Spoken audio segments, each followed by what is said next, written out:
Don't sign it. The words didn't echo. They cut clean through the polished silence like something that didn't belong there, and for a second, no one even turned, because no one expected the voice to matter, not in a $40 million boardroom wrapped in glass and chrome on the 32nd floor, not with 12 executives in tailored suits leaning over a contract that had taken 6 months to build. And definitely not from a black girl standing near the wall with a janitor's badge clipped slightly crooked against her gray uniform. Maya Carter didn't move after she spoke, didn't step forward, didn't raise her voice. She just stood there with one hand resting lightly on a stack of printed pages, her fingers still, her breathing slow, like she had already accepted whatever came next. A few heads turned now, slow, curious, then confused, then amused. A quiet chuckle slipped from the far end of the table, followed by another, lighter, sharper.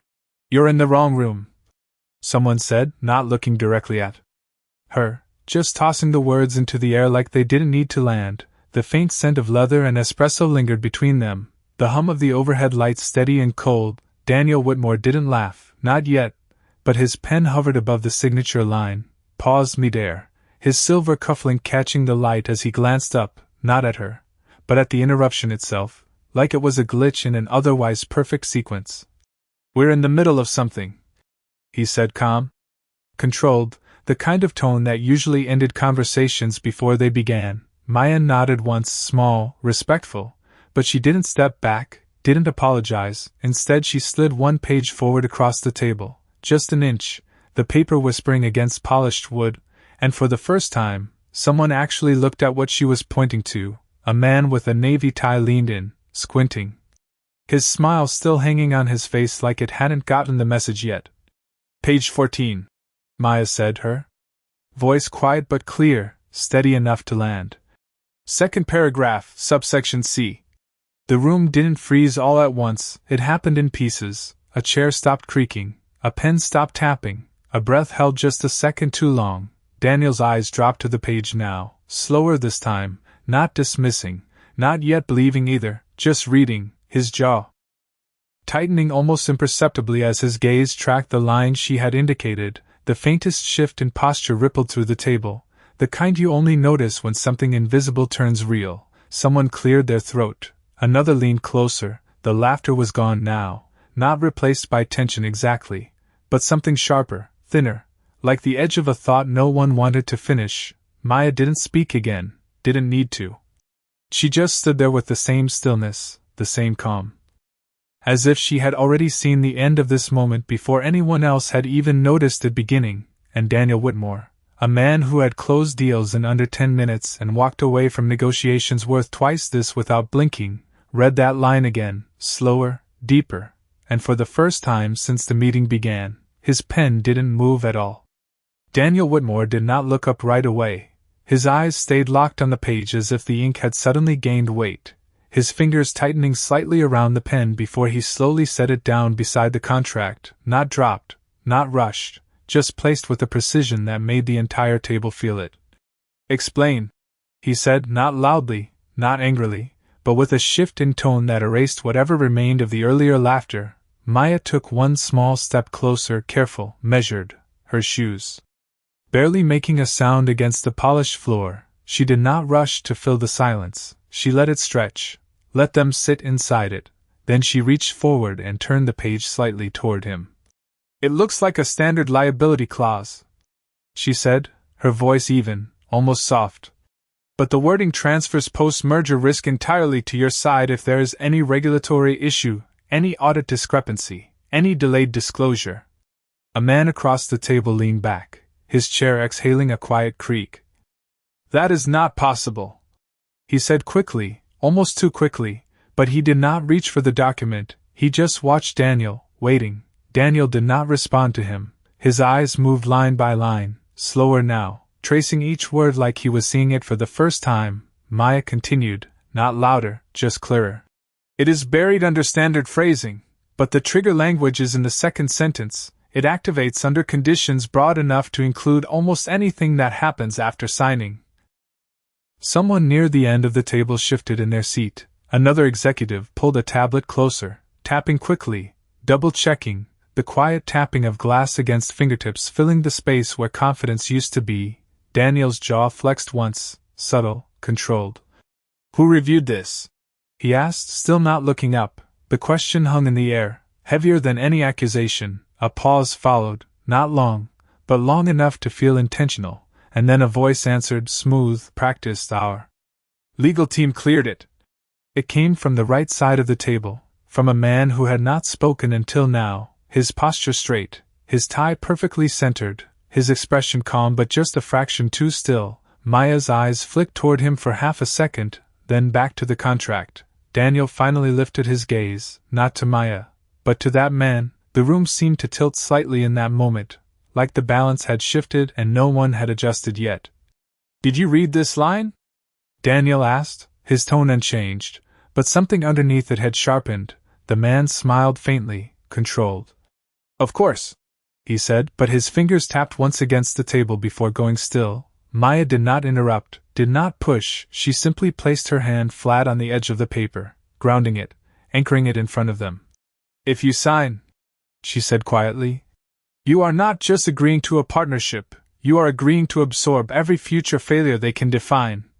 The word failure lingered in the air, heavier than it should have been.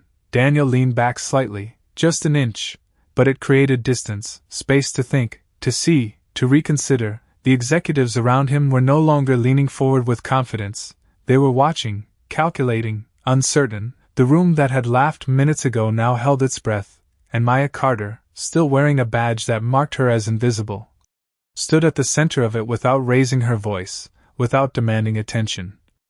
Simply by telling the truth that no one else had stopped long enough to see. No one spoke for a full 3 seconds, and in that kind of room, 3 seconds was not silence, it was pressure building. Daniel Whitmore's gaze did not leave the man who had answered him, his expression steady but no longer neutral. The faint reflection of the city skyline stretched across the glass behind him, turning his stillness into something larger, something heavier. "Walk me through it," he said finally, his voice low, controlled, but now directed, precise. The man adjusted his cuffs slightly before leaning forward, smooth again, practiced again.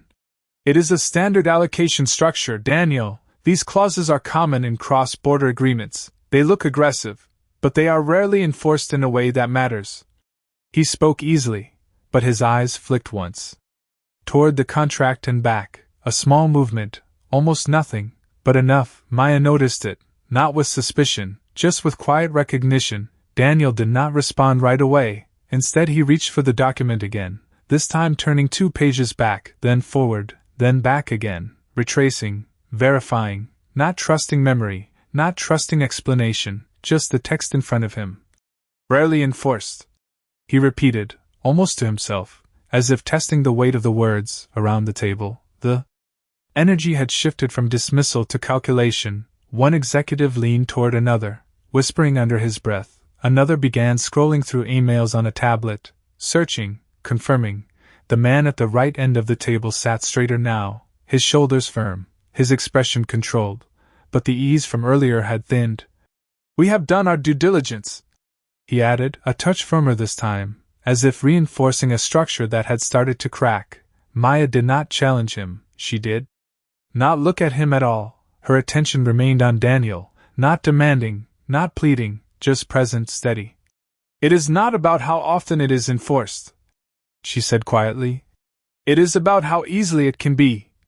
Daniel's eyes lifted to her now, fully, for the first time since she had spoken, and there was something different in that look, not curiosity anymore, not irritation, something closer to recognition, like he was seeing her clearly instead of around her. "And you are certain?" he asked, not dismissive, not condescending, just direct. Maya held his gaze, calm, grounded. "Yes, sir," she said, no hesitation, no added explanation, just certainty, the kind that did not try to convince, only to state. Another silence followed, but this one was different, not empty, not uncertain, it was full, like a decision waiting to be made. Daniel leaned back slowly, his chair barely making a sound, his hand resting lightly on the table beside the untouched pen. "Then we are not signing today," he said, the words landing with quiet finality, not raised, not dramatic, but absolute. The reaction was immediate but contained, a sharp inhale from one side, a quick shift in posture from another. The man at the right end of the table blinked once, just once, before his expression reset, controlled again. "Daniel, that would be premature," he began, but Daniel raised his hand slightly, not abrupt, not forceful, just enough, and the room obeyed. The words stopped before they could continue. "We will review this again," Daniel said, his tone leaving no space for argument. Then his gaze moved, not back to the executives, not to the contract, but to Maya Carter, still standing in a place no one had intended her to occupy. "And she is going to explain it," he added, and in that moment something subtle but undeniable shifted, not in volume, not in posture, but in weight, because the girl they had laughed at was no longer standing outside the meeting. She was now inside it, and no one in the room could pretend otherwise. The shift did not come with applause or raised voices, it came in the way people adjusted their posture, the way their eyes followed Maya now instead of avoiding her. Daniel Whitmore gestured once, small but deliberate, toward the chair beside the table.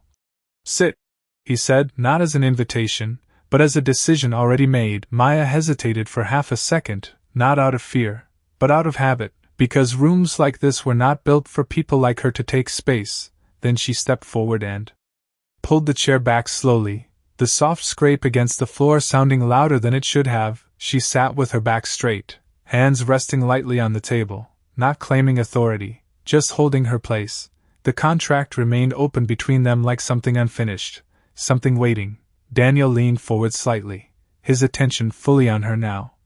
"Walk us through it," he said, and this time there was no edge in his voice, no dismissal, just focus. Maya nodded once and turned the document so it faced the entire table, her fingers tracing the margin but never covering the text. "The language is layered," she began, her tone calm, measured. "It looks protective at first glance, but the definitions are intentionally broad, especially around what qualifies as operational failure." One executive leaned in closer, another removed his glasses and cleaned them slowly, buying time, listening. Maya continued without rushing. "If there is any dispute after the merger, even something minor, the responsibility defaults to your company unless you can prove it originated before signing, and the burden of proof is entirely yours."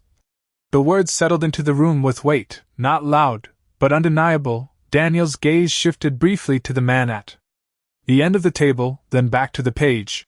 "And how easy would that be to prove?" he asked, not looking up. Maya's answer came without hesitation. "Not easy at all, especially if documentation is incomplete or delayed, which is common in cross-border filings." A quiet exhale came from somewhere to her left, the kind of sound people make when they realize something too late. The man who had defended the clause earlier adjusted his tie again, slower this time, his confidence thinning. "This is theoretical," he said, but his voice no longer carried the same certainty. Maya did not respond to him directly, she simply turned one more page and tapped another line, lighter this time.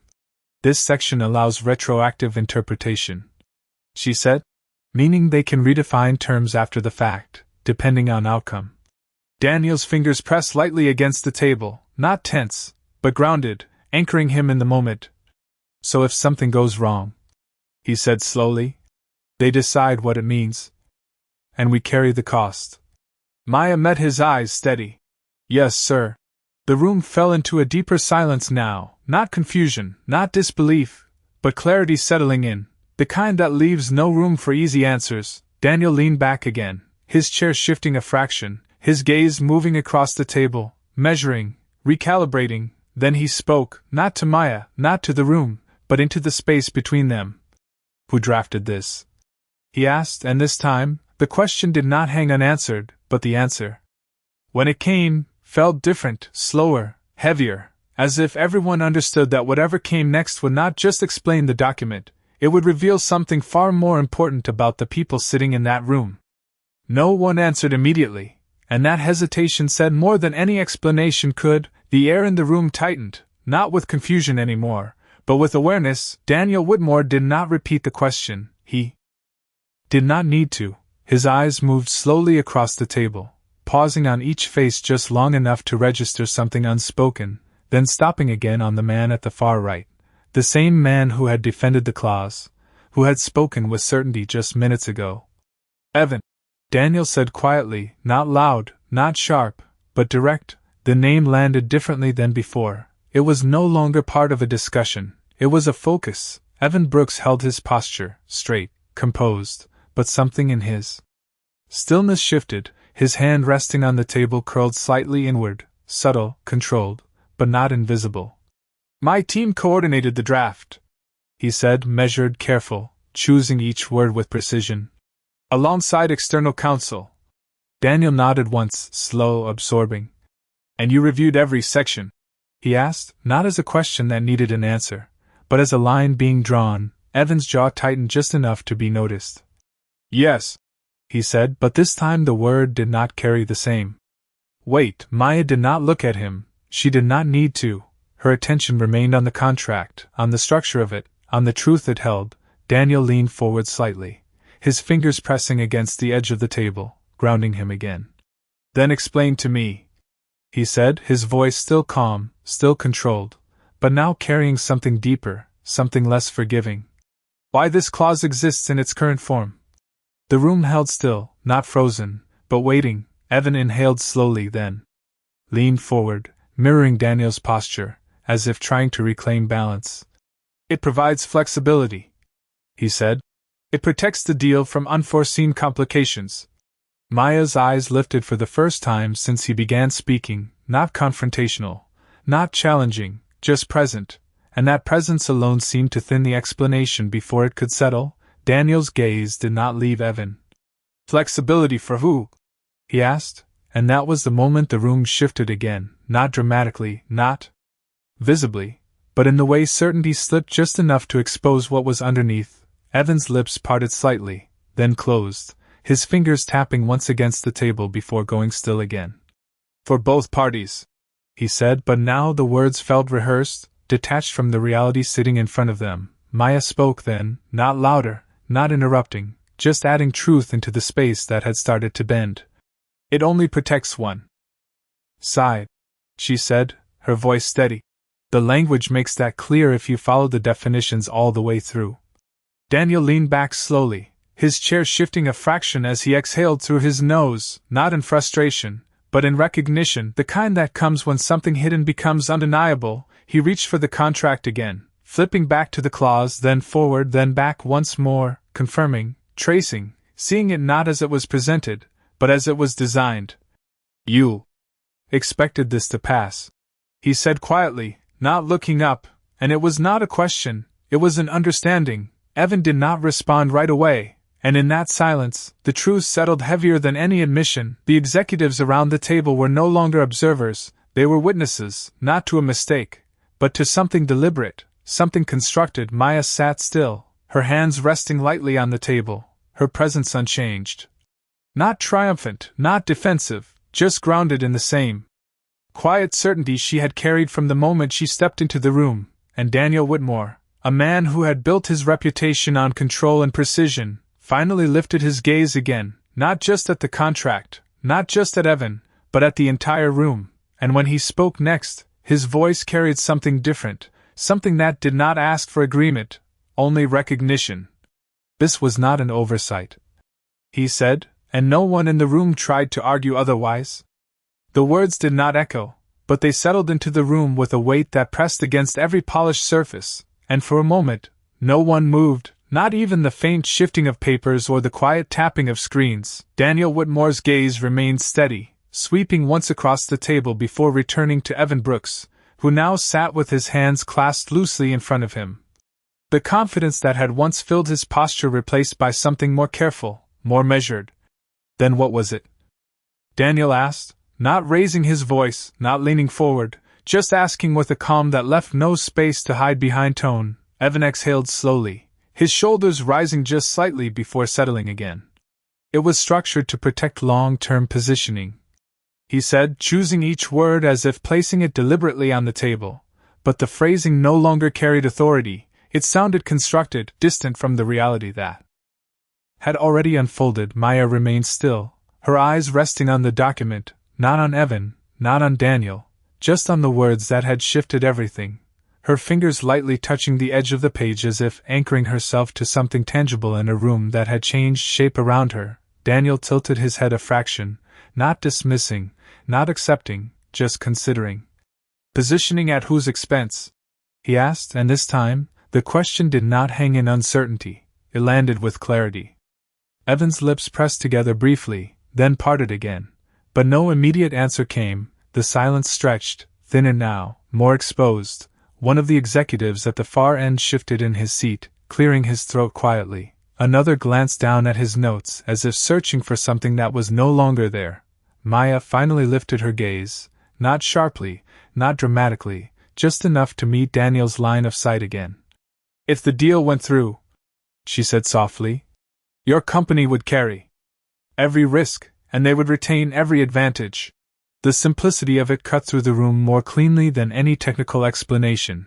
Daniel's fingers tapped once against the table, a single controlled movement, then stilled again.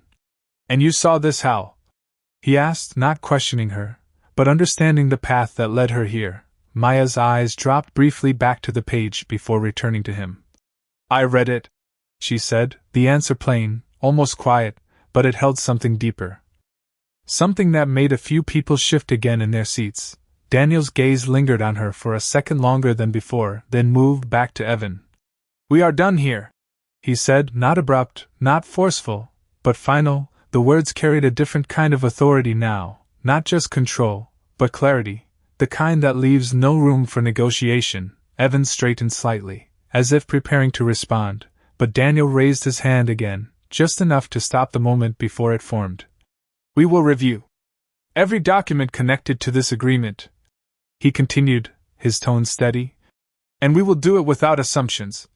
A quiet ripple moved through the table, not resistance, not agreement, just acknowledgement that something fundamental had shifted. Maya sat quietly, her hands now folded lightly in front of her, her posture unchanged, her presence steady, not elevated, not diminished, just real in a way that the room had not accounted for before. Daniel leaned back once more, his eyes moving across the contract one last time before closing it gently, the sound of paper against paper soft but decisive, and in that moment, the meeting that had begun with laughter ended with something else entirely, not noise, not argument, but a quiet understanding that the smallest voice in the room had seen what everyone else had missed, and that nothing after this would move forward the same way again. The room did not empty right away. Even after Daniel closed the contract, no one rushed to stand, no one reached for their briefcase, because something unspoken held them there, a quiet gravity that had replaced the earlier certainty.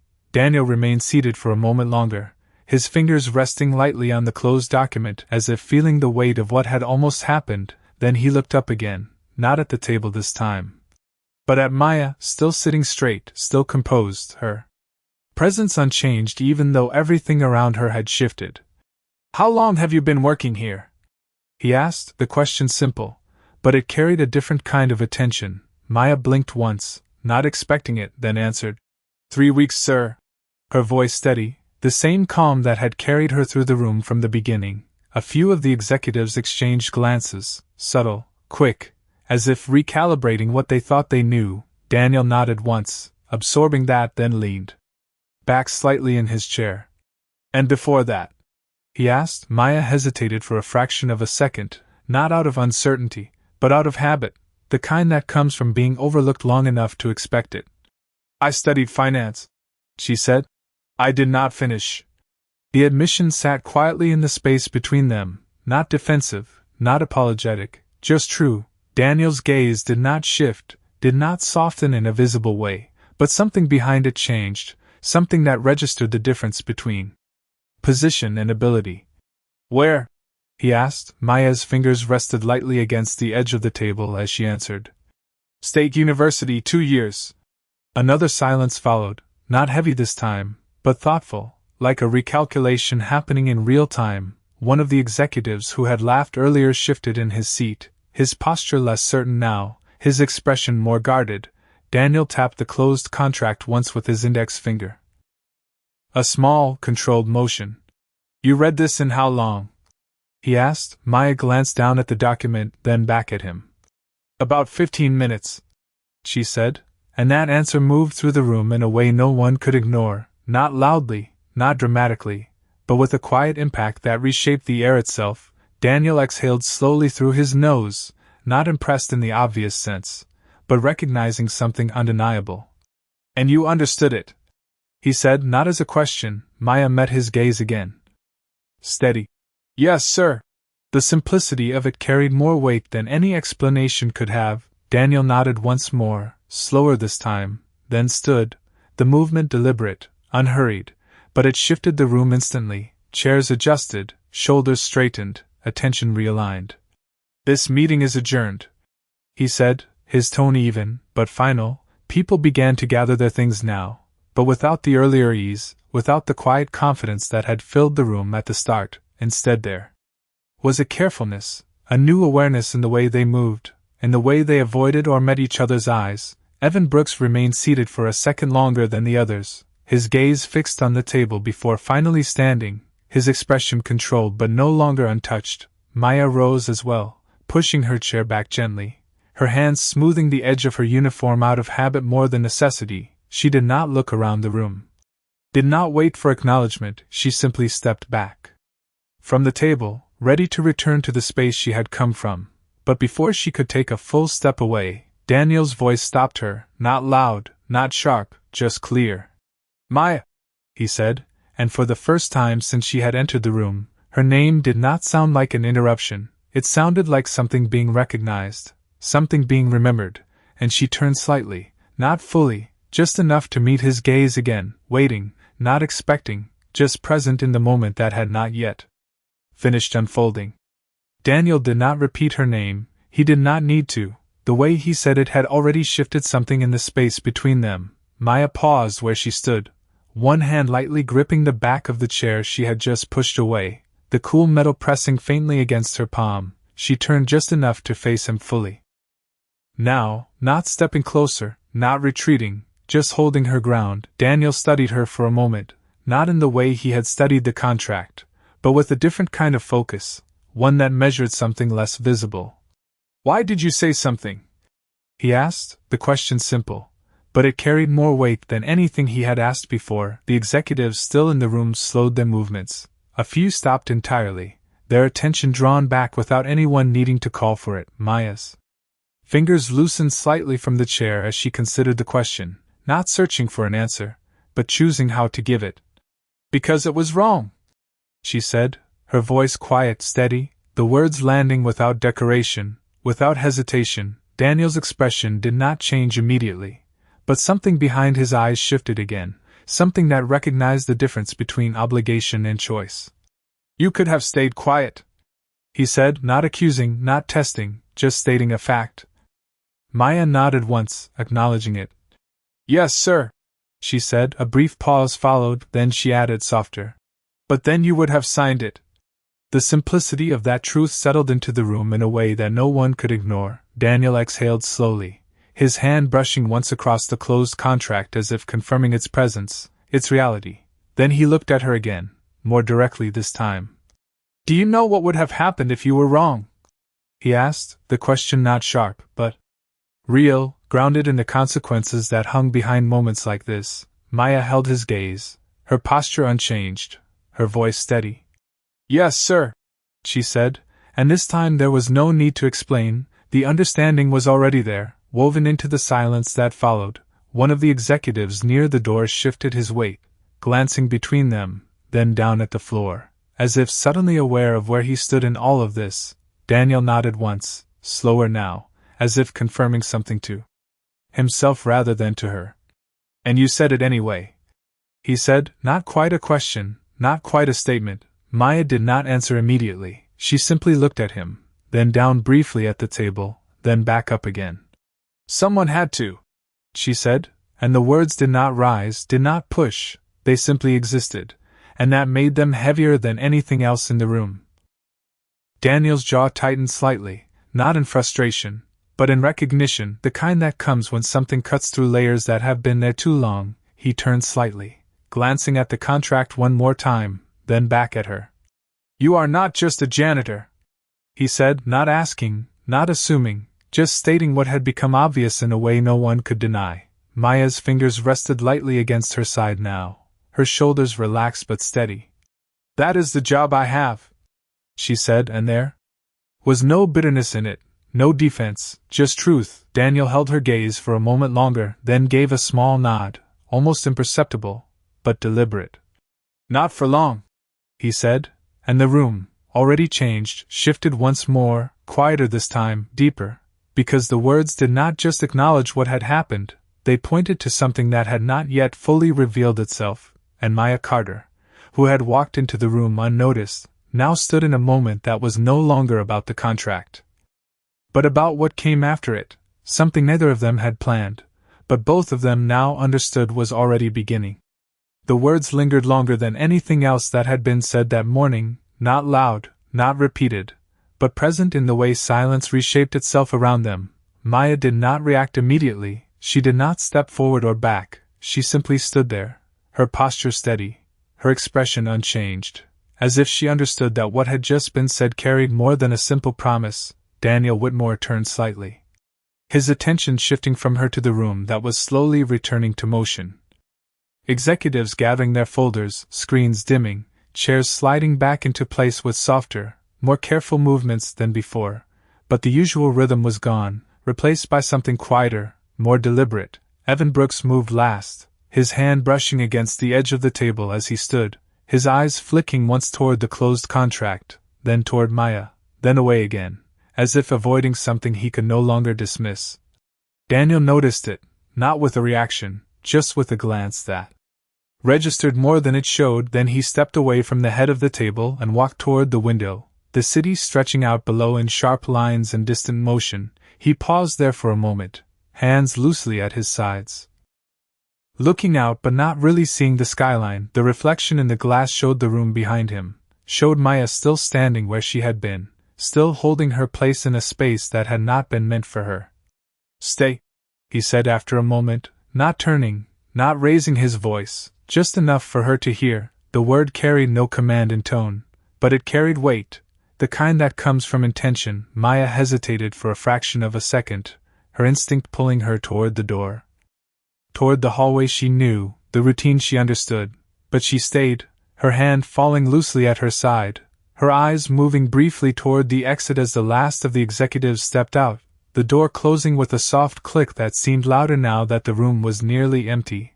The hum of the lights returned, steady, constant, filling the space where voices had been. Daniel turned then, slowly, his gaze settling on her again.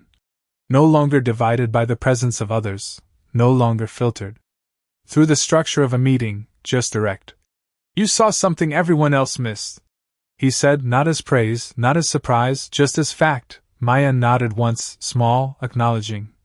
Yes, sir, she said, her voice quiet but clear. Daniel stepped closer, not closing the distance entirely, but enough to change the space between them.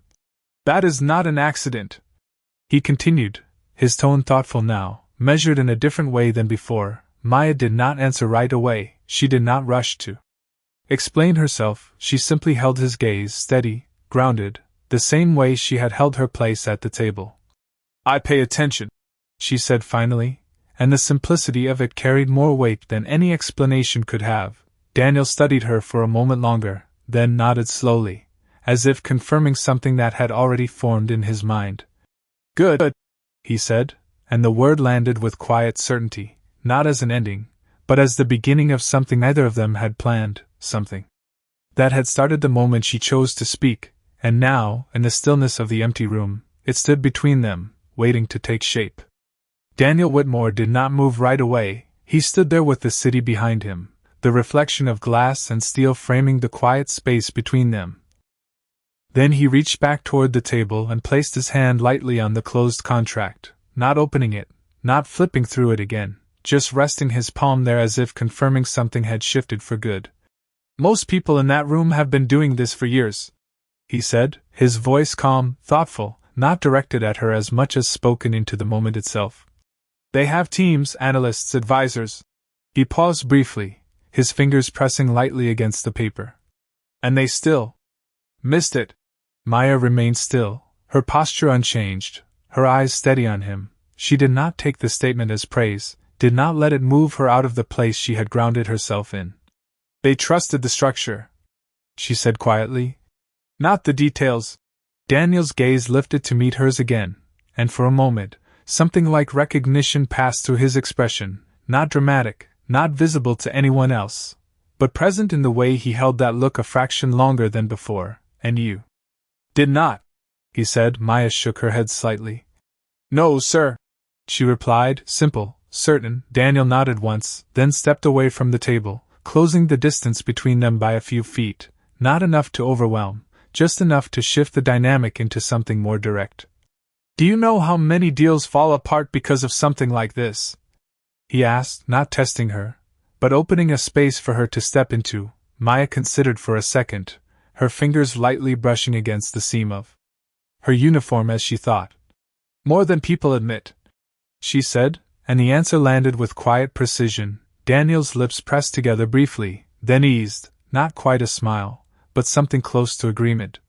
That is true, he said, and there was a subtle shift in his tone now, less guarded, more open, as if the conversation had moved beyond roles and into something more real. He turned slightly, glancing once more at the empty chairs around the table, the untouched glasses of water, the faint marks left by documents that had been moved too quickly, then back to her. What you did today, he continued, most people would not have done it. Maya did not respond immediately, her gaze dropping briefly to the floor before lifting again. Most people are not in my position, she said, her voice soft but grounded. Daniel tilted his head slightly, considering that. And what position is that? He asked. Maya held his gaze steady. The kind where staying quiet does not protect you, she said, and the words settled into the room with a different kind of weight, not tied to contracts or clauses, but to something deeper, something lived. Daniel did not answer right away, his expression still, his eyes focused, absorbing what she had just said. Then he exhaled slowly, as if something inside him had shifted. Again, something quieter this time, but no less real. Then maybe it is time that changes, he said, not as a promise, not as a declaration, but as a thought spoken aloud. Maya did not move, did not react beyond a small, almost imperceptible breath, the kind that steadies rather than responds. Daniel looked at her for a moment longer, then nodded once, firm this time, decision settling in. I want you to come back tomorrow, he said, his tone clear now, structured again but no longer distant. Not as staff, he added, the words precise, intentional. As someone who reviews what others miss. The room held that sentence for a second, quiet, open, unresolved, and Maya Carter, who had walked into the building that morning expecting nothing more than another shift, stood there at the edge of something she had not planned, something that had not been offered before, and for the first time since she entered that room, she did not answer immediately. Maya did not answer right away, and the silence that followed was not hesitation, it was wait, the kind that comes when an offer is larger than the moment it is spoken in. Her eyes dropped briefly to the edge of the table, tracing the faint reflection of light across the polished surface, then lifted again to meet Daniel Whitmore's gaze, steady, grounded. Why? She asked softly, not challenging, not refusing, just asking the one question that mattered. Daniel did not look surprised, he did not deflect, he simply held her gaze, considering. Because you saw what everyone else missed, he said, the answer direct, but it did not fully land, not yet. Maya's fingers shifted slightly at her side, a small movement, almost invisible, but it carried the quiet tension of someone who had learned not to accept things at face value. That is not the whole reason, she said.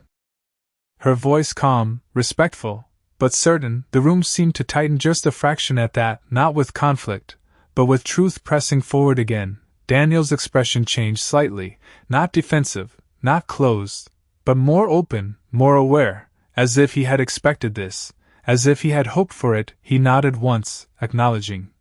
No, he said, then took a slow breath before continuing. It is not. He stepped closer, not in authority, not to dominate the space, but to meet her where she stood. People in that room trust systems, he said. Titles, processes, assumptions. His eyes held hers steady. You trusted your judgment.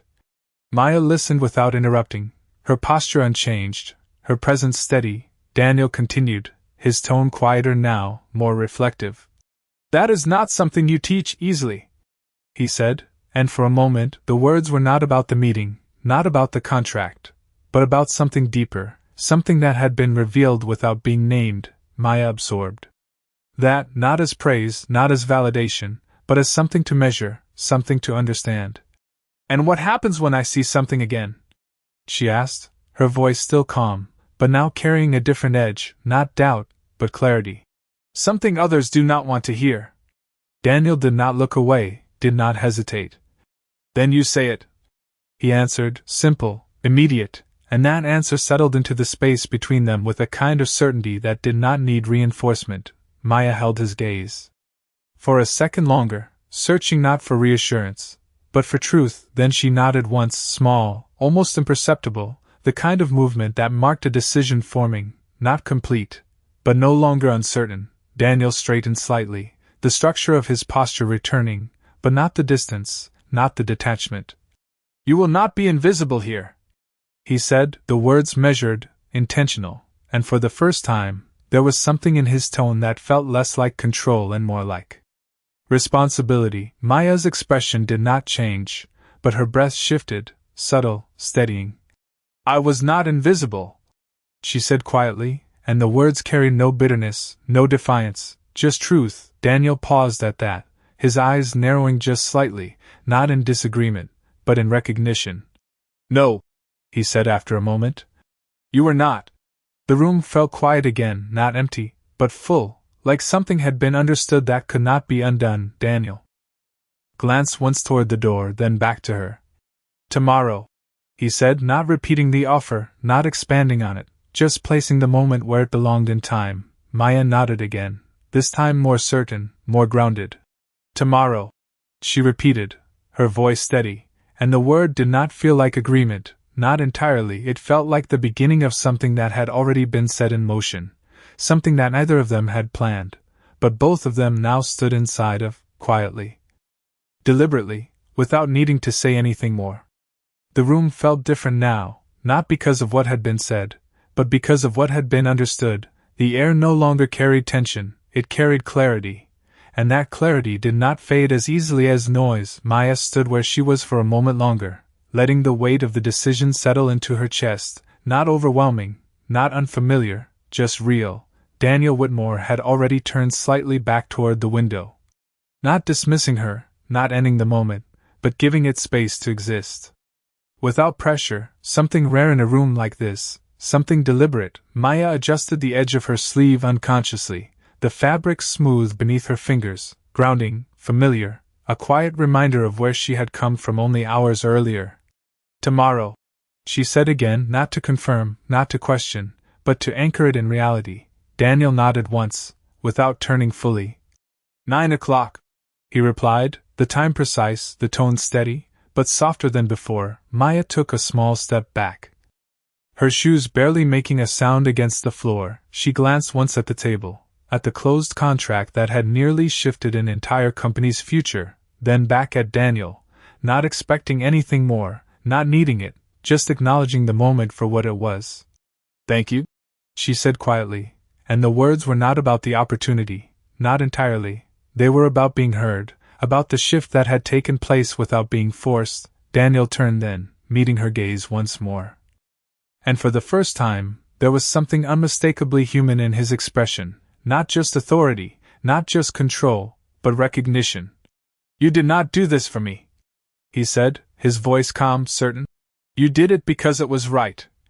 Maya held his gaze, then gave a small nod, accepting the truth of that without needing to expand on it. The silence that followed was no longer heavy, it was complete, the kind that comes when nothing more needs to be added. Maya turned toward the door then, her steps measured, steady, not rushed, not hesitant, just moving forward. The handle felt cool in her hand as she opened it. The hallway outside brighter than before, louder, filled with movement that felt distant compared to the stillness she was leaving behind. She stepped through without looking back immediately, then paused. Just past the threshold, something pulling her attention for a final second. She turned slightly, just enough to glance back into the room. Daniel was standing near the table again, one hand resting lightly on the contract, not opening it, not moving it, just holding it there, as if it represented more than paper now. Something changed, something avoided, something revealed. Their eyes met one last time, not long, not dramatic. Just enough, then Maya stepped fully into the hallway, the door closing softly behind her, the sound quiet but final. Inside the room, Daniel remained still for a moment longer, then exhaled slowly, the kind of breath that comes after a shift you did not expect but could not ignore. He picked up the contract, not to read it again, but to move it aside, clearing the table, creating space, not just physically, but mentally, for what would come next outside. Maya walked down the hallway with the same steady pace she had carried all day, her badge still clipped to her uniform, her reflection passing in the glass walls beside her, unchanged on the surface. But something deeper had shifted, something that could not be undone, and as she reached the elevator and pressed the button, she did not feel like she was leaving the room behind. She felt like she was carrying something out of it, something quiet, something certain, something that would still be there when the doors opened again the next morning. The elevator doors slid open with a soft chime, and Maya stepped inside, the mirrored walls catching her reflection from 3 different angles, the same uniform, the same badge, the same steady posture.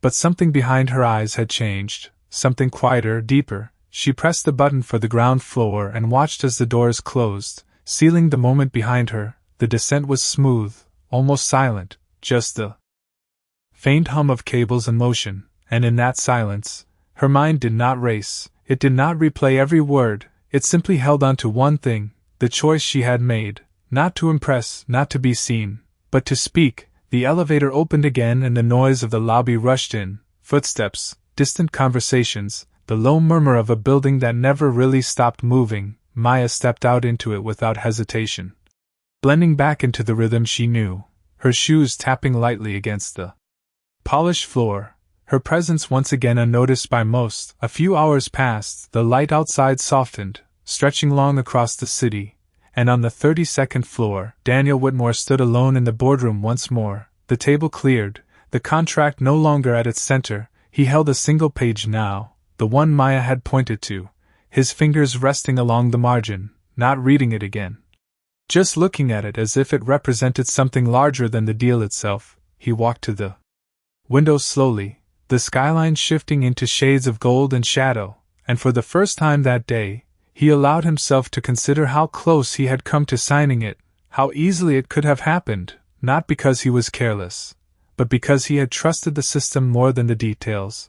His reflection in the glass looked back at him, steady, composed, but not unchanged. He exhaled slowly, then set the page down on the table behind him without turning, as if letting it go, not just physically, but mentally. The next morning arrived without ceremony, just light filtering through the windows and the quiet hum of a new day beginning. The building filled again with movement, with routine, with expectations that did not yet know they were about to shift. At exactly 9 o'clock, the elevator doors opened on the 32nd floor, and Maya Carter stepped out, her pace the same, her posture the same, but her destination different. She walked past the hallway she had cleaned just the day before, past the supply closet where her cart usually stood, and toward the glass doors of the boardroom, her reflection moving with her in the polished surfaces, steady, grounded. She reached the door and paused for just a second, not out of doubt, but out of awareness.